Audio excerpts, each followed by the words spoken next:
Alright, so today's video, bike check, bike safety check, and for the pictures as well in the background. So first thing you want to do is you want to check your tyre pressure. This is something good to do while you're waiting for your mates, waiting for a mate. Tyre pressure front and rear, boom, we're good to go. Because a lot of people get on their bike and they do that first corner and their tyres at 20 psi, boom, crash. And if you're waiting for your mate, you just give your bike a bit of a spin and you're just checking over the tyre, looking for any cuts or tubes sticking out, and then you'll be knowing that that wasn't dog shit, was it? No, it was pigeon shit. But sniff test. No, pigeon shit. And then you can check your wheels, make sure they're in tight.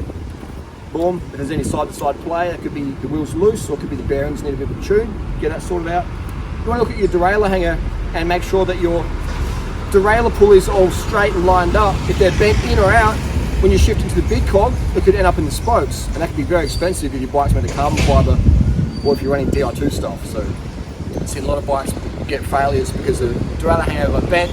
It generally gets bent because people park their bike on the right hand side, or when they go park it against something, they whack it against that rear derailleur.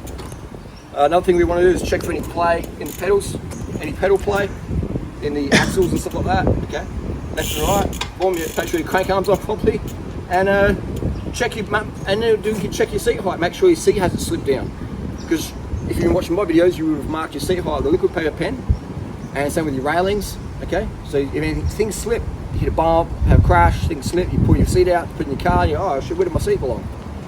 So many people do a bike fit, they spend a lot of money getting a bike fit, and then they pull their seat out and go, actually, where was it? And then they try and measure it, and it's never the same. It's never the same. Always mark your seat with a whiteout pen with a very, very tiny scratch. Another thing is you like to make sure your seat's straight as well. Sometimes people's seat is like cooked left or right. Do pelvic rotation there, just ask your mum. And then when you get on your bike, grab your front brake. Here in Australia, the front's right. And then you give it a rock back and forth, and if there's play, it generally means that your headset bearing's a little bit loose. So watch the video on that one. You undo your two stem bolts, and give it a 1 Newton-meter tweak up, and then boom, boom, and then no play. Okay, and then also when I give you a bearing test, right, you shouldn't have any stiction there. If you feel a notch, you got way too much tension in that headset bearing. So just basically like that.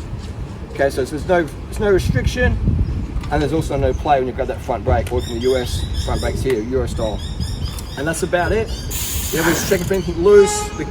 It's always good to get make sure it flies up, and then also get a torque meter, torque wrench, and check your stuff.